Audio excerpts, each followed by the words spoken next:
Mm. Uh.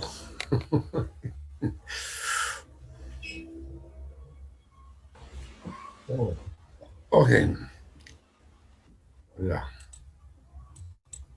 Aló, buenas noches, jóvenes y señoritas. ¿Qué tal? ¿Cómo están? Vamos a iniciar nuestra clase. Y el día de hoy vamos a iniciar entonces con la hidráulica del flujo a presión.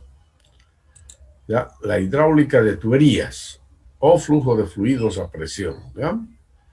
Bien, aquí en la figura se muestra una tubería, por cierto, muy especial, que tiene un diámetro variable, ¿no?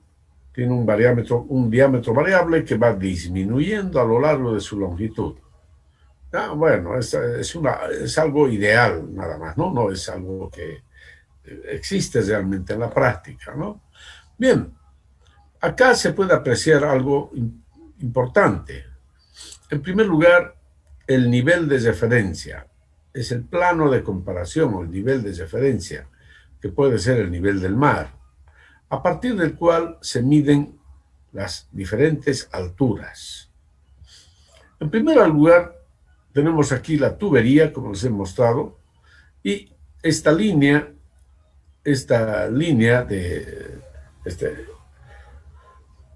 representa el eje de la tubería, ¿ya? Este representa el eje de la tubería y ahí tenemos representados los puntos 1 y punto 2, ¿no? En medio del fluido.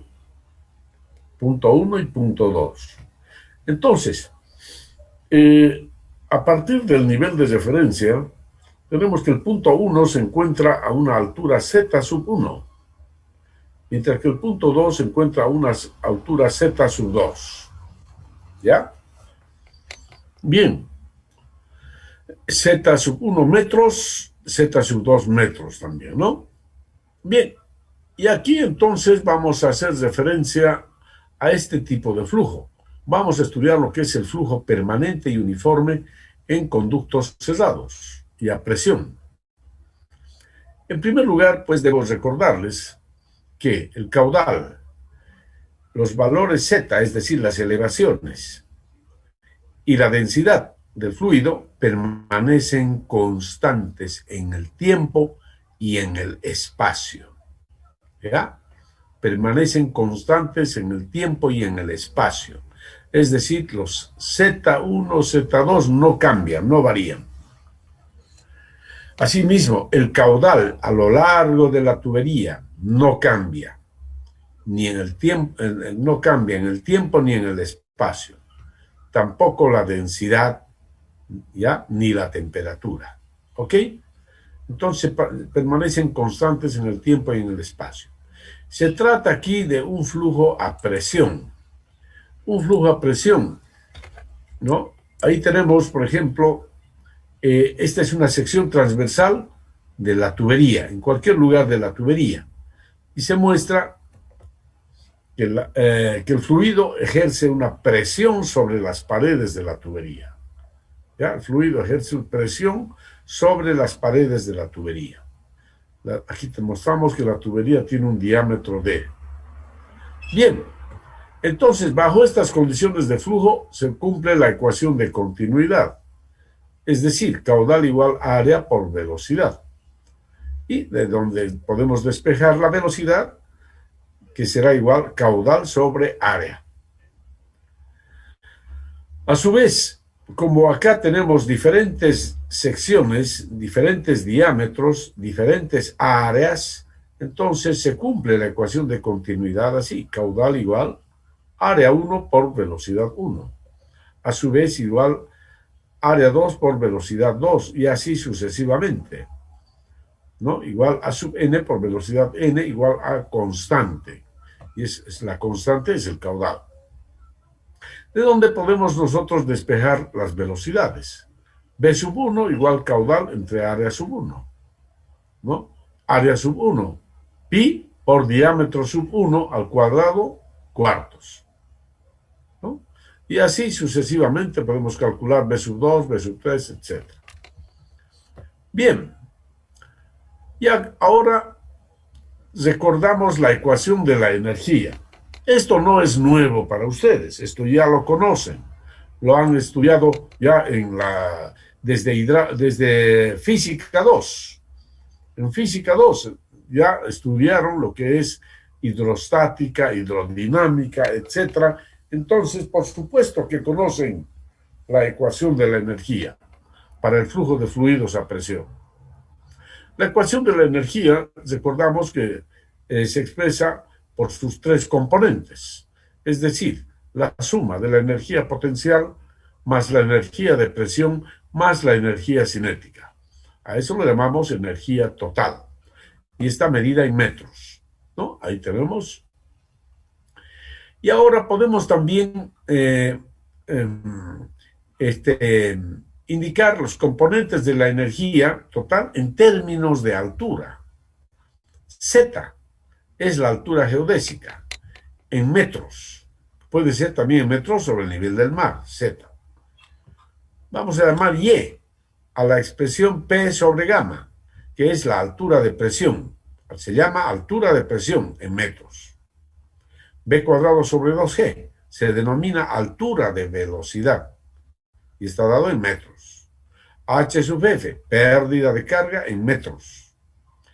H sub P es Z más P sobre gamma y se denomina altura piezométrica.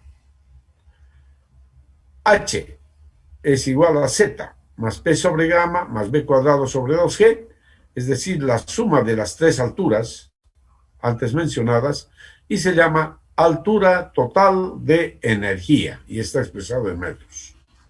Bien, ahora hablamos del teorema de Bernoulli, que nace del principio de conservación de la energía. ¿Ya? Todos ustedes conocen el principio de conservación de la energía. Entonces, bajo este principio, el teorema de Bernoulli establece que observando esta figura, que la energía en la sección 1,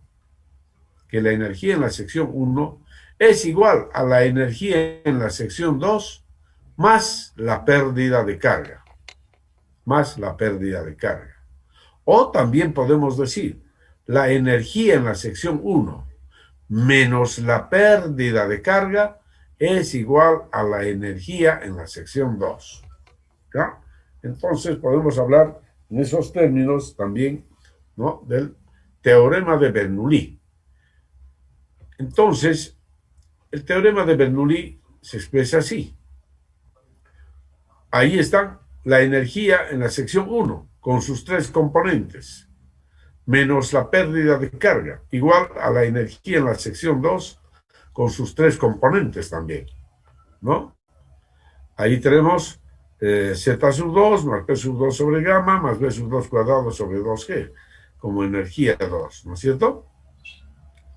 Bien, entonces, en estas expresiones de la energía, la presión, el término presión, ¿a qué se refiere? Es decir, ¿cuál de las presiones? Ustedes conocen, por ejemplo, la presión absoluta, la presión manométrica y la presión atmosférica. Sabemos que la presión manométrica es igual a la presión absoluta menos la presión atmosférica, ¿no es cierto? En la ecuación de Bernoulli, el término presión, o en la ecuación de la energía en general, el término, cuando hablamos de presión, nos referimos a la presión manométrica. ¿Ya? La presión manométrica, que es igual a la presión absoluta menos la presión atmosférica. Ya lo hemos dicho, ¿ok? Bien, y aquí vamos a hacer un pequeño repaso de esto que ustedes ya lo conocen, por supuesto. Por ejemplo, si yo quiero determinar cuál será la presión absoluta en este punto, que está señalando en este punto X, que está a una profundidad H con respecto a la superficie del agua. La presión absoluta es igual a la presión hidrostática más la presión atmosférica. Recordemos que la presión atmosférica actúa aquí sobre la superficie del líquido. ¿Y cuál es la presión hidrostática? La presión hidrostática es igual a gamma por H, donde gamma es el peso específico del líquido multiplicado por la altura H, ¿no? Entonces, la presión absoluta en el punto X es igual a gamma por H más la presión atmosférica. ¿Ya? Bien. Ahora, si yo quisiera determinar, a ver, ¿qué dice Vázquez?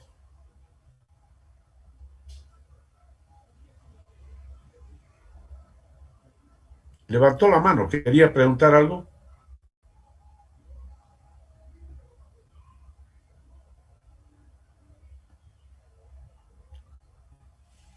Bueno, entonces, si yo quiero determinar la presión manométrica en la superficie de este líquido, o sea que el punto se encuentra acá. H, ¿cuánto vale? 0. La profundidad es 0.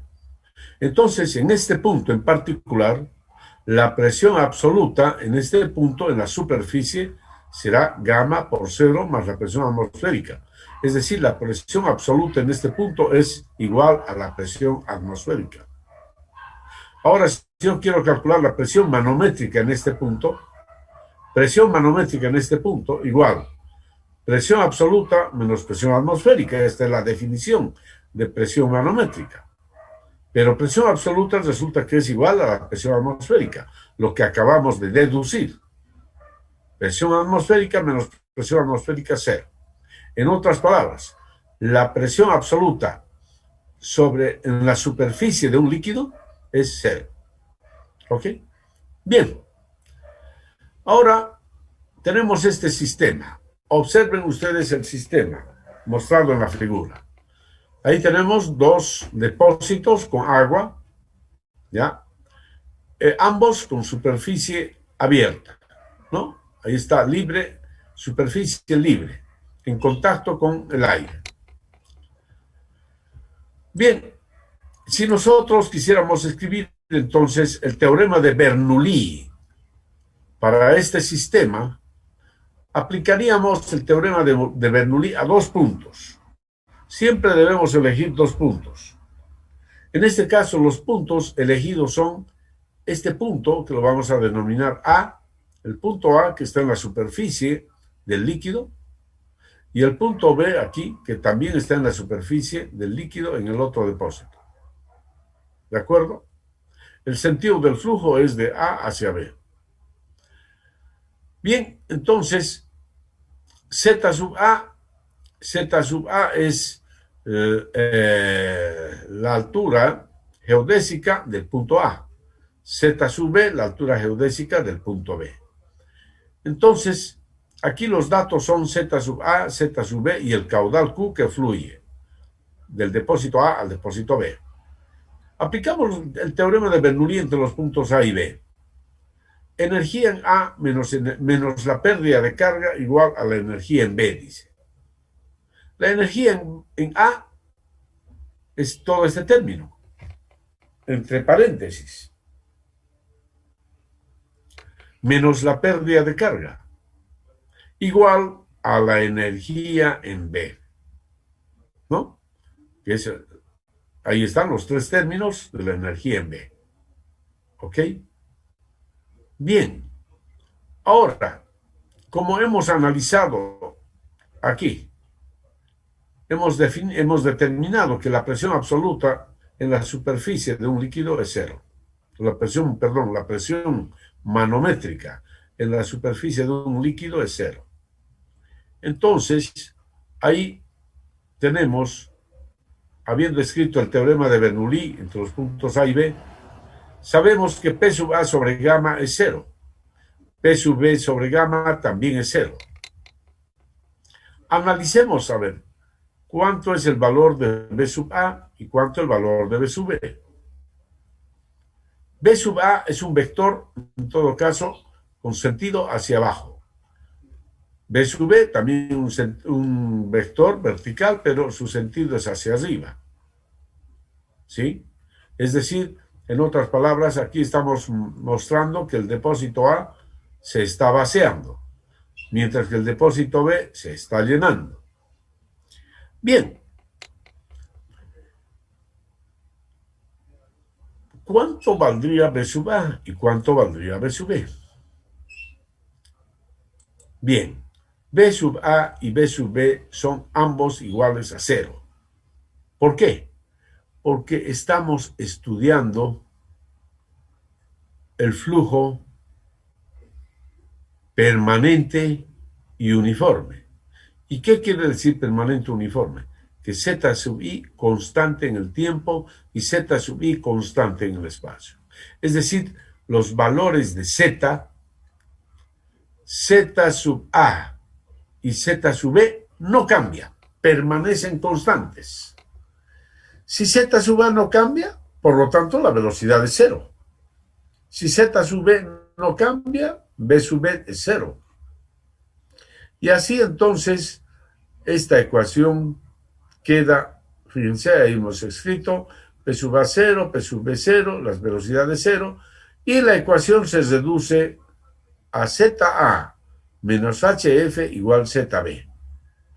O pérdida de carga igual ZA menos ZB, ¿no? En este caso. Para este sistema hemos aplicado el teorema de Bernoulli y obtenemos que la pérdida de carga es igual a la diferencia de las alturas geodésicas, Z sub A menos Z sub B. ¿Ya? Eso es.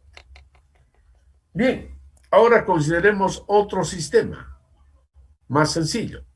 Un depósito con el líquido, con la superficie libre del líquido y la tubería, pero en este caso el agua se derrama a la atmósfera, no llega a otro líquido, a otro depósito, se derrama a la atmósfera.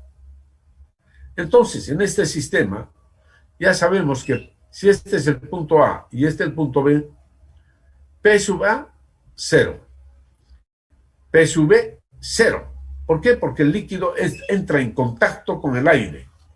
Aquí ya. Entra en contacto con el aire, por lo tanto la presión manométrica es 0. B sub A, 0, porque el nivel del agua no cambia. En cambio aquí B sub B es diferente de 0, porque B sub B es igual al caudal dividido entre el área de la tubería. B sub B es la velocidad de salida del flujo de la tubería. ¿Ya? Por lo tanto, la ecuación en este caso, que habíamos llamado de la pérdida de carga, sería Z sub A menos Z sub B menos B sub B cuadrado entre 2G, donde B sub B es igual a caudal sobre área, ¿no? Caudal sobre área. Entonces, si nosotros conocemos el área, vamos a poder calcular esa velocidad, ¿no? Y conociendo Z sub A y Z sub B, entonces vamos a poder determinar finalmente la pérdida de carga en la tubería, ¿ok? Muy bien, estimados jóvenes y señoritas, no sé si han entendido o tienen algunas dudas o preguntas.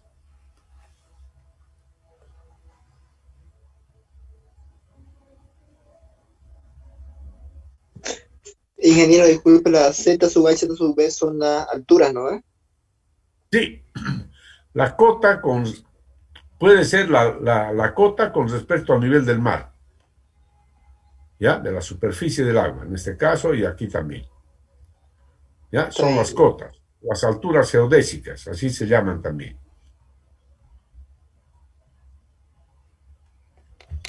Bien, y ahora vamos a hablar del teorema de Bernoulli, pero para un sistema más completo ya. Ahí hemos visto un sistema sencillo. En cambio, aquí ya tenemos un sistema completo. Observen ustedes, ahí está. Aquí queremos mostrar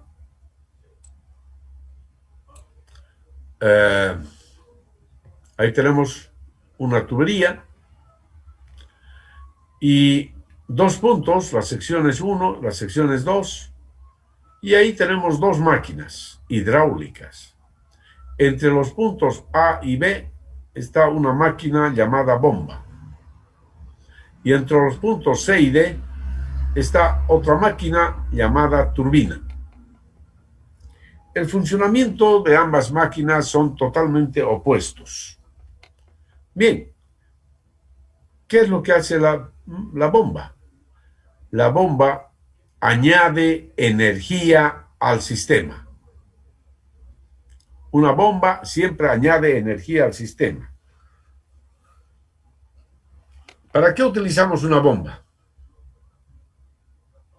Una bomba utilizamos para llevar un líquido de un nivel inferior a un nivel superior.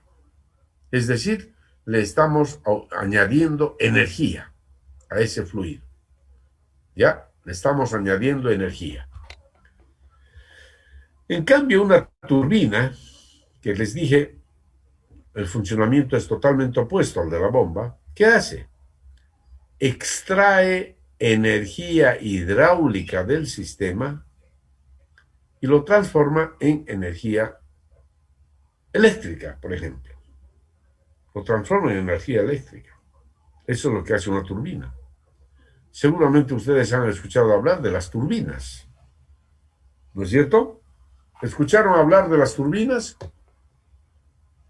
Sí, ingeniero. Las turbinas se utilizan para generar energía hidroeléctrica, ¿no? Sí, sí. Muy bien. Entonces, ahí tenemos las dos máquinas hidráulicas. Bien. Y una tubería. Entonces, tenemos un sistema hidráulico de un flujo a presión. ¿Cómo escribiríamos el teorema de Bernoulli ahora? Escribiríamos así. Teorema de Bernoulli entre los puntos 1 y 2, entre este punto y este punto. Dice, energía en el punto 1, más la energía añadida por la bomba, menos la energía extraída por la turbina, ¿ya? Menos la pérdida de carga entre los puntos 1 y 2, igual a la energía en el punto 2. ¿Ya? Así se expresa el teorema de Bernoulli, jóvenes, entre los puntos 1 y 2. ¿Está claro?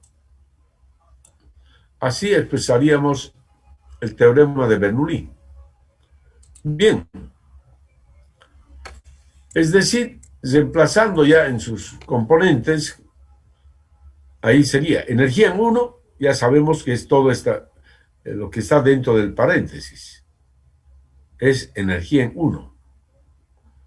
Energía añadida, menos energía extraída, menos pérdida de carga, igual a la energía en el punto 2. Ya, todo lo que sabemos.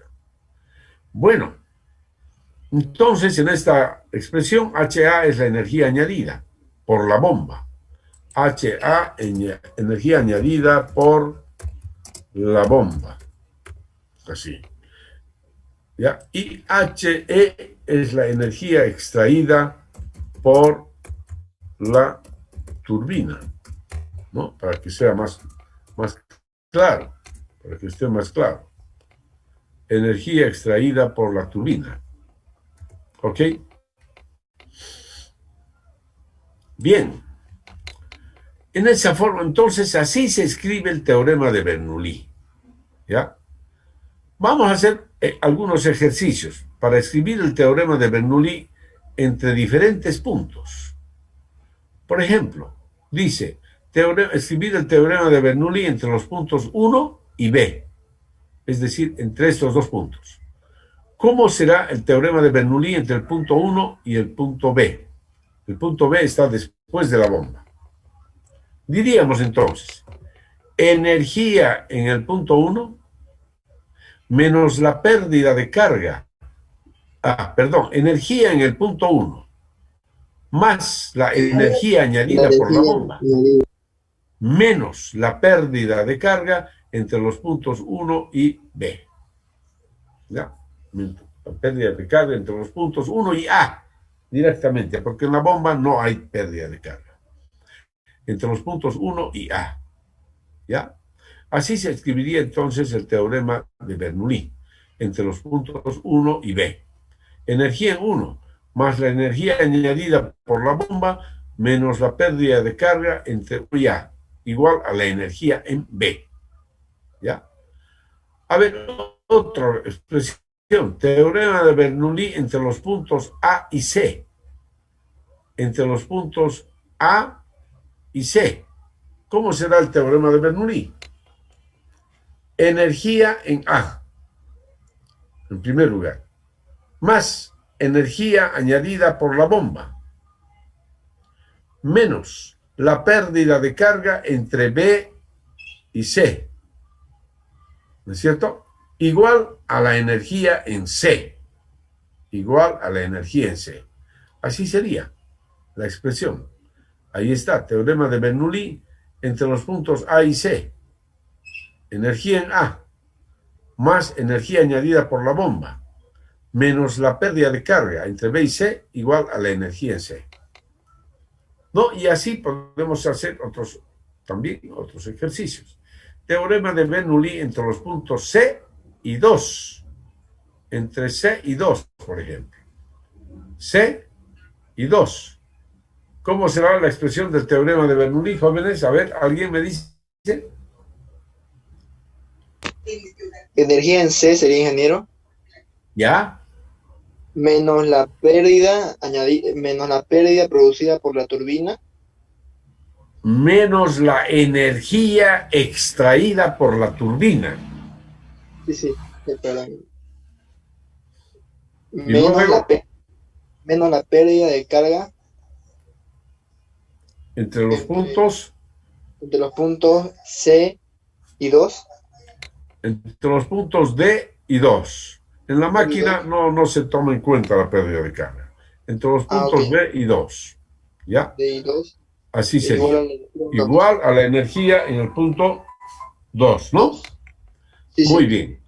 ¿No? Entonces, así sería, ¿no? Energía en C menos la energía extraída por la turbina menos la pérdida de carga entre los puntos C y 2 igual a la energía en el punto 2. Teorema de Bernoulli entre los puntos B y C.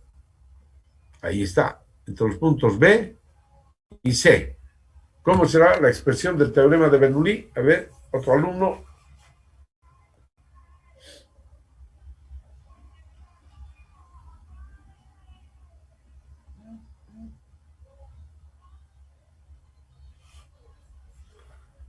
Energía en B, ¿no?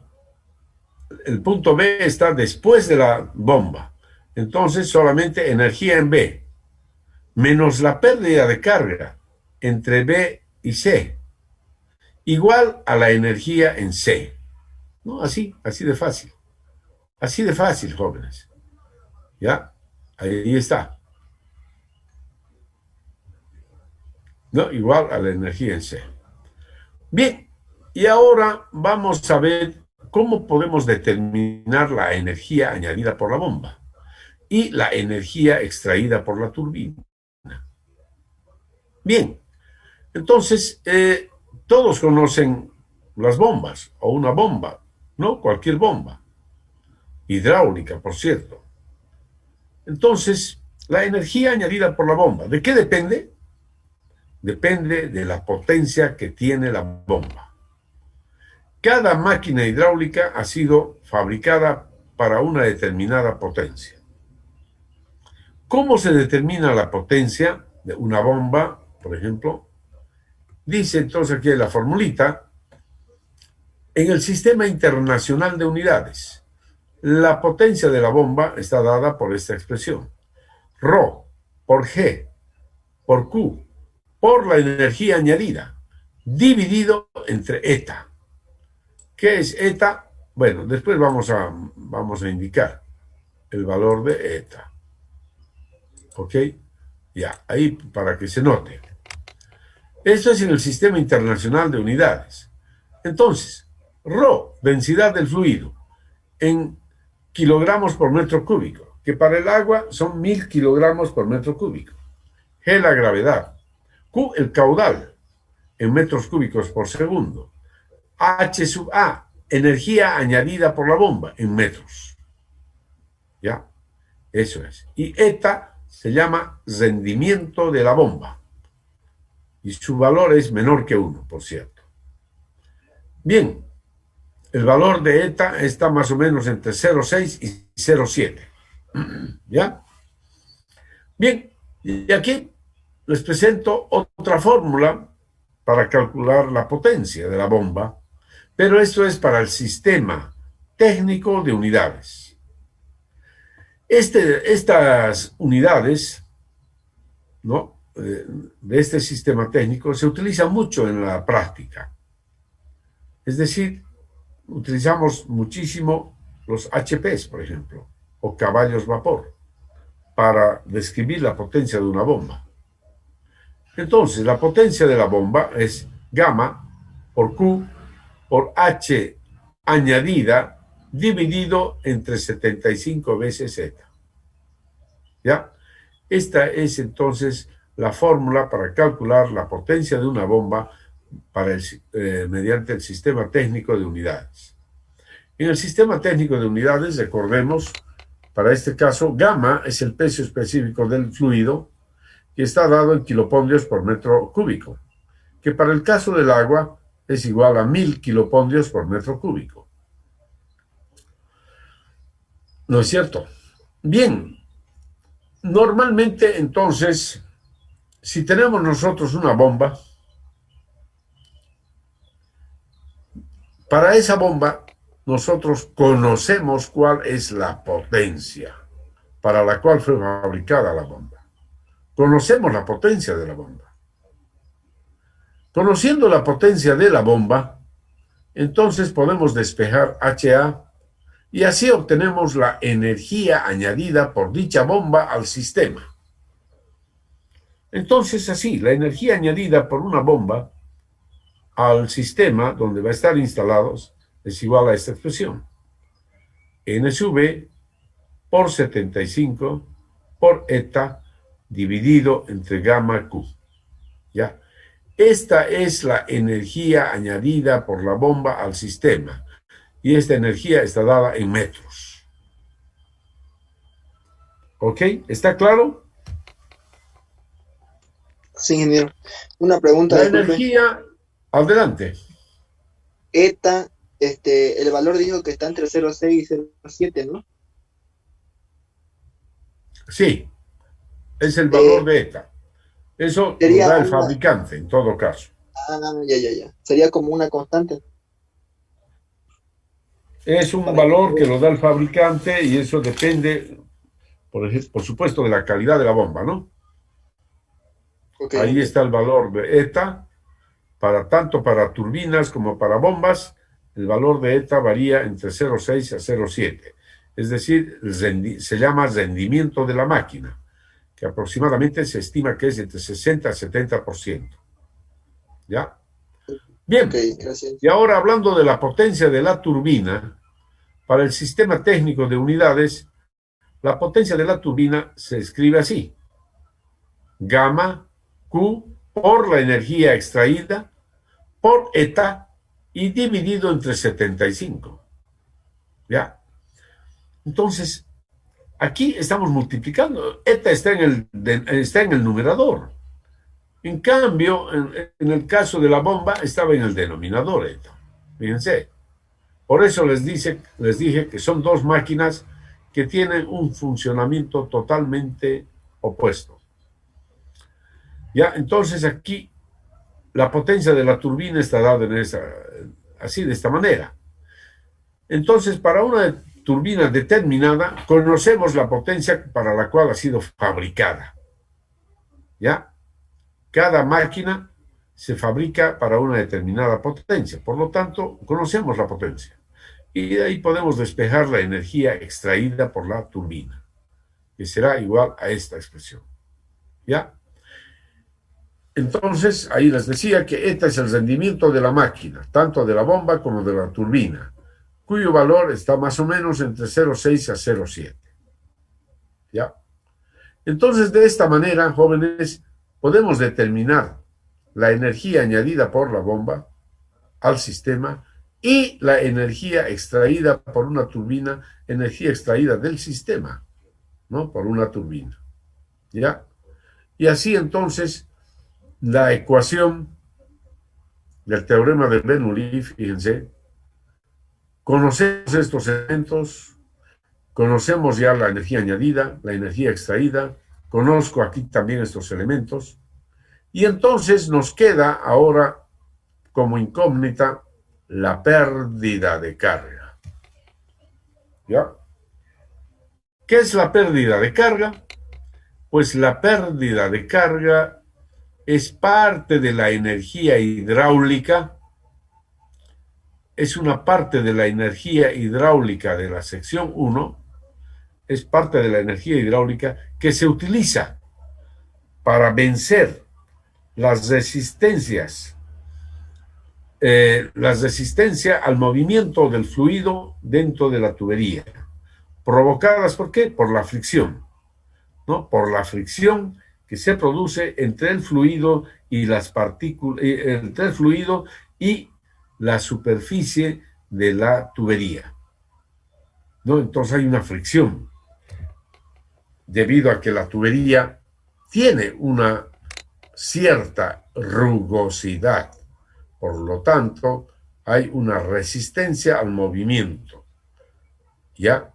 Y para vencer esa resistencia, entonces se utiliza parte de la energía hidráulica, ¿no? De la sección 1, ¿ya? Para vencer. Y esa energía que se utiliza para vencer se convierte en otro tipo de energía, ¿ya? Que lo llamamos pérdida de carga. Ahí está, ¿no? Bien, la pérdida de carga, entonces, jóvenes, en el flujo de fluidos, en tuberías, se manifiesta de dos formas principalmente, ¿ya? Se manifiesta de dos formas. Una denominada pérdida de carga por fricción, que es la que siempre está presente, y otra pérdida de carga por accesorios, ¿no? Accesorios. A lo largo de una tubería,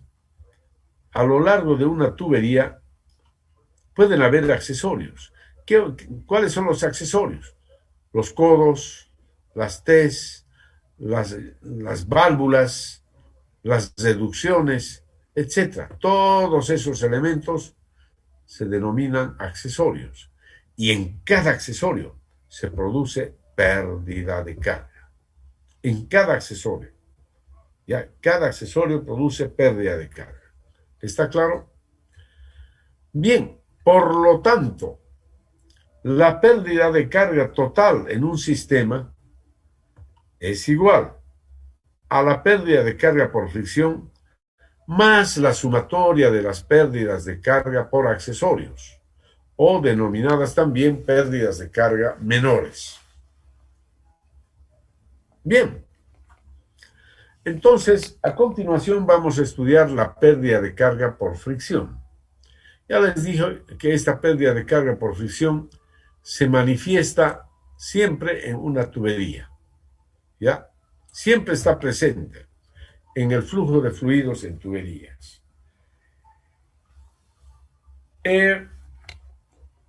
Este tema ha sido motivo de mucha investigación, muchísima investigación en los años pasados, en las décadas pasadas.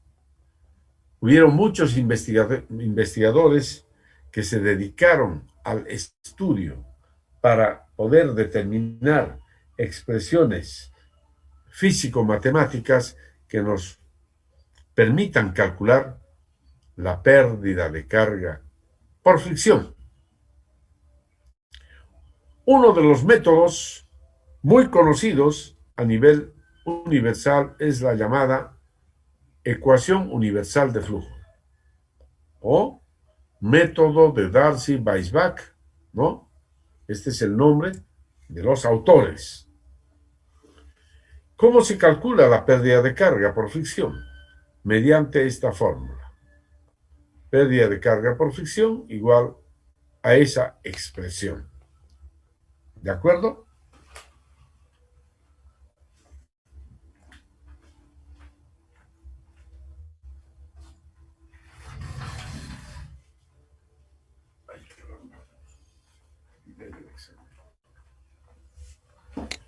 Muy bien.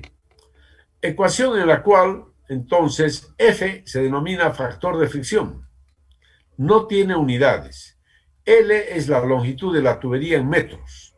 D es el diámetro de la tubería en metros. V es la velocidad media del flujo en metros por segundo. Velocidad media del flujo dentro de la tubería es igual a caudal sobre área. El factor de fricción, F, depende de muchísimos parámetros, de muchos parámetros, del número de Reynolds especialmente, ¿no? Y de muchos otros parámetros. La dependencia con el número de Reynolds es la siguiente. Ustedes conocen ya la expresión del número de Reynolds. ¿Qué nos define el número de Reynolds, jóvenes?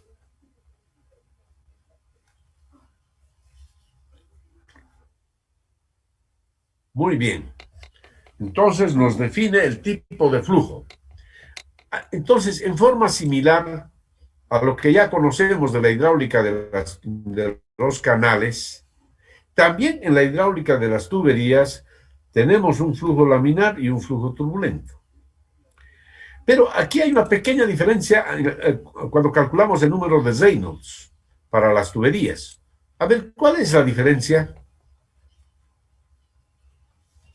Si ustedes se acuerdan del número de Reynolds para los canales. A ver, ¿cuál es la diferencia?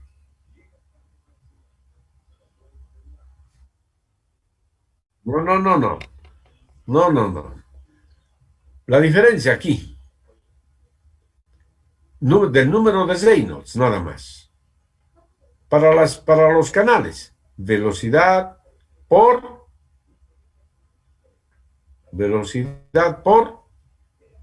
radio hidráulico. Aquí era velocidad por radio hidráulico, dividido entre la viscosidad, como está acá. Entonces, en la hidráulica de las tuberías cambia un poco eso. Dice velocidad por diámetro, dividido entre la viscosidad. Aquí no es radio hidráulico, es diámetro. Entonces, esto ya es un cambio, ¿no? Este es un cambio. Y por lo tanto,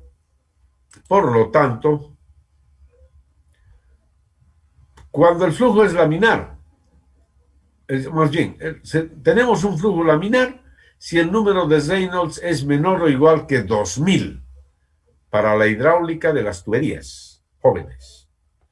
Y el flujo es turbulento si el número de Reynolds es mayor o igual que 4000. ¿Ya?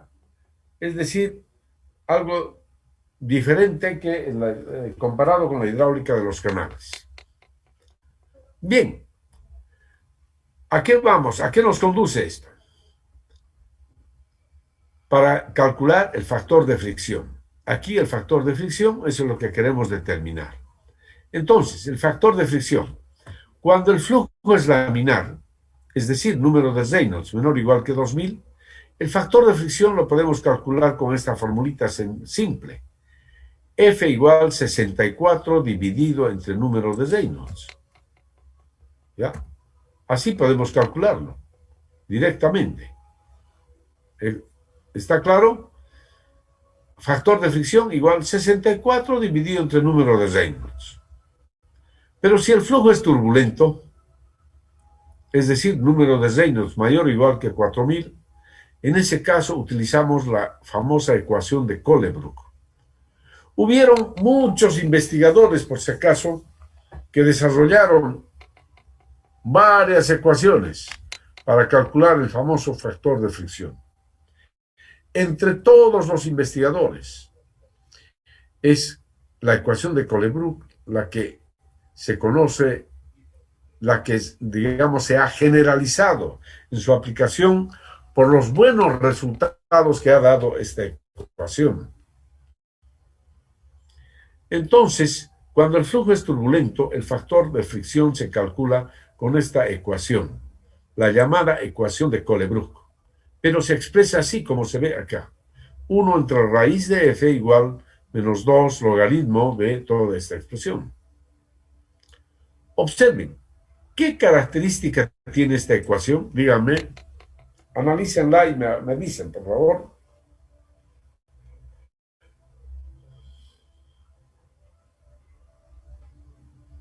¿Cuál es la característica de esta ecuación? Muy bien, implícita. Aquí está el factor de fricción, raíz de f, y también raíz de f dentro del argumento de la función logaritmo, ¿no? Es una ecuación implícita en este caso. Ya, pero hoy en día esto ya no es un problema. No es un problema. Hace 50 años era un problema, ¿no? Calcular esta ecuación. Pero hoy en día, pues eso ya pasó a la historia, como les digo. Se hace el cálculo fácilmente. Pero en esta ecuación, aquí hay un término nuevo, épsilon. ¿Qué es épsilon? Se denomina rugosidad absoluta de la tubería. Ya, entonces es la rugosidad absoluta. Fíjense, acá tenemos una tubería, por supuesto está exagerada en cuanto al valor, al tamaño de la rugosidad, pero se quiere mostrar esto así. Épsilon es la rugosidad de la tubería. D es el diámetro.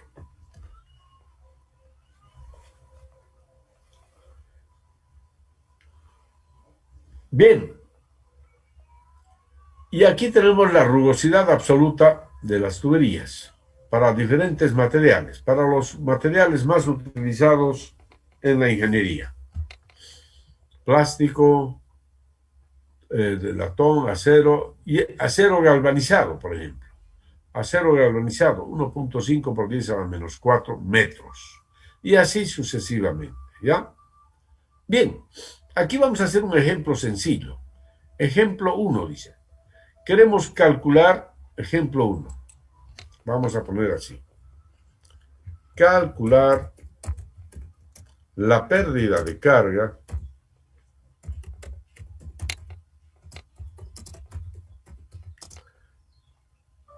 en una tubería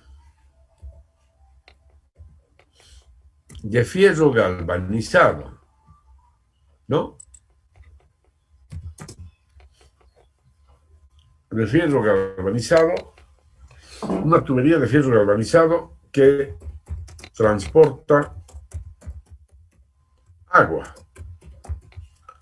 a una velocidad de 2 metros por segundo. ¿Ya? Ok.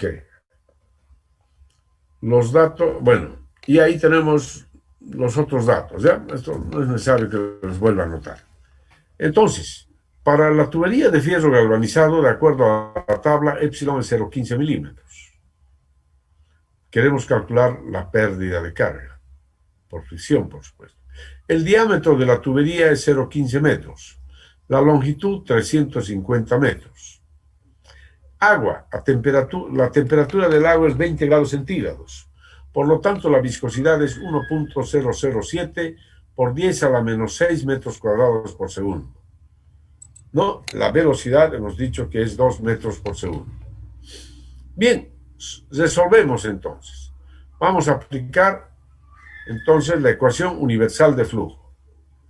¿Ya? Y así tenemos. HF igual sería a esta expresión. Fíjense, conocemos L, D y la velocidad. Es decir, conocemos prácticamente todos los elementos, excepto F, el factor de fricción. Bien, ¿cómo calculamos el factor de fricción? Pues tenemos que conocer antes qué tipo de flujo tenemos, laminar o turbulento, ¿no? Entonces debemos conocer. Calculamos el número de Reynolds. Para ello calculamos el número de Reynolds.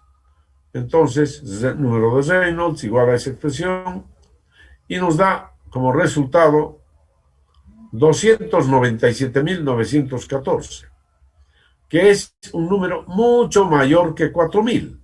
Por lo tanto, el flujo es turbulento.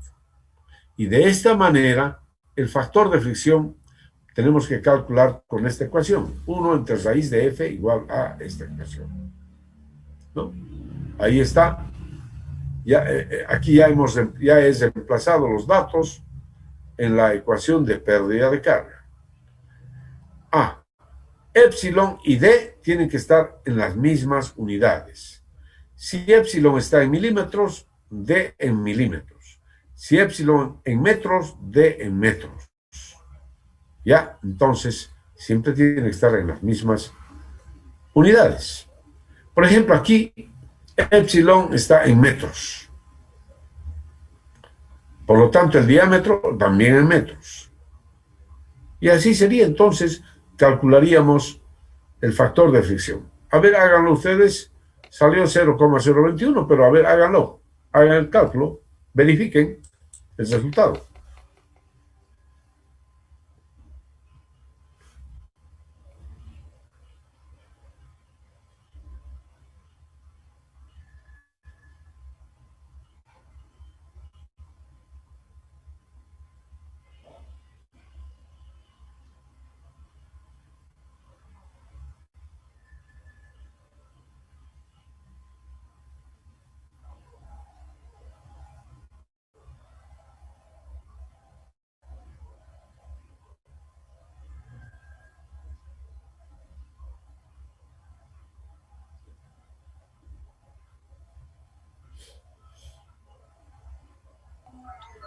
Sale eso, ingeniero, 0.026, redondeado ¿Ya? 0.021. Muy bien. Y entonces, una vez que hemos calculado eso, ya podemos calcular la pérdida de carga. La pérdida de carga, entonces, será 0,021 por la longitud, dividido entre el diámetro, la velocidad al cuadrado, entre 12, igual 9,98, ¿no?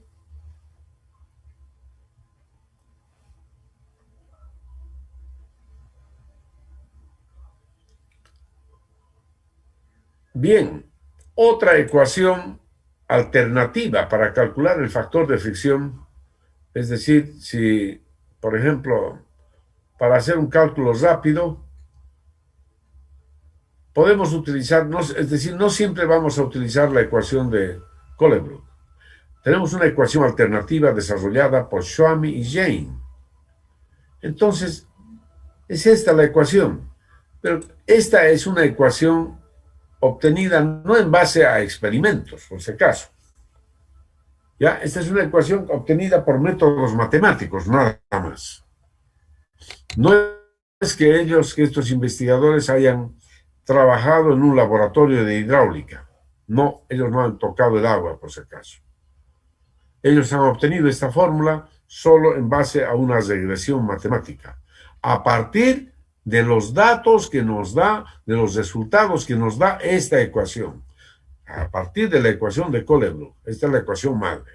A partir de aquí, estos investigadores obtuvieron esta ecuación. Pero, o sea, la ventaja de esta ecuación que ya es una ecuación explícita. ¿Ya? Es una ecuación explícita. Entonces, a ver, utilicen esta ecuación para este ejemplo. Aquí están los valores. Ahí están, fíjense, a ver, hagan los cálculos. Ahí está.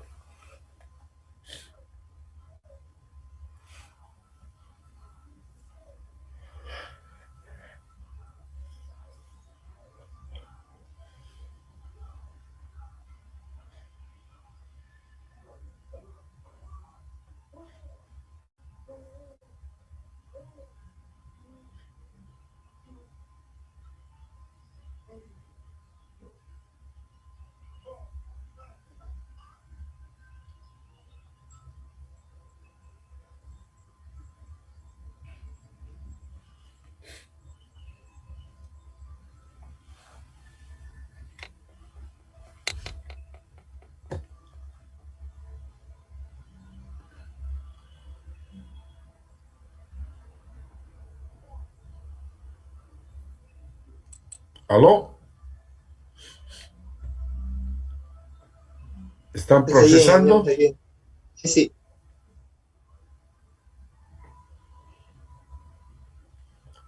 Entonces, habrán visto que esta ecuación nos da ese valor, ¿no? 0.0207, que es igual a 0.021. ¿Ya? ¿Ya? Muy bien. Entonces, esta ecuación podemos utilizar para calcular el factor de fricción cuando el flujo es turbulento, ¿no? Como en el presente caso. Y así entonces hemos calculado la pérdida de carga que sale 9.98 metros. Esta era lo que pedía, ¿no? Calcular la pérdida de carga, decía. Entonces la pérdida de carga es de 9.98 metros, 10 metros prácticamente.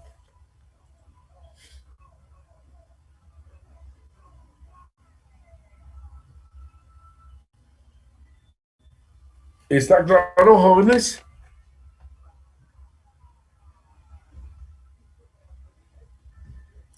Bien, entonces, estimados jóvenes, no sé si tienen alguna pregunta, alguna duda hasta aquí. Todo claro, ingeniero. Ya, epsilon, hemos indicado epsilon en esta fórmula y en la otra también, en la misma, es decir, aquí es el mismo valor de epsilon que está acá en esta tabla. Epsilon, les dije que es la rugosidad relativa de la tubería. ¿Ya? Rugosidad relativa, perdón, rugosidad absoluta de la tubería. Rugosidad absoluta de la tubería. ¿Ya? Eso es epsilon. ¿Está claro, jóvenes, señoritas? Bien. Todo claro, ingeniero. Entonces, mis estimados jóvenes, hasta aquí por ahora. Hemos hecho una breve introducción a la hidráulica de tuberías. La próxima clase vamos a hacer muchos más ejercicios, ¿ya? Y con seguridad que va a ser muy interesante. Ya, me van a disculpar, pero ahora voy a retirar, me voy a retirar, es que debo tomar un examen parcial enseguida, ¿ya? Bueno, entonces, pasen buenas noches, estimados jóvenes y señoritas. Buenas noches, ingeniero. Buenas noches, ingeniero. Hasta luego. Vaya bien. Buenas noches. A pasado mañana. Chao, chao. Buenas noches, ingeniero.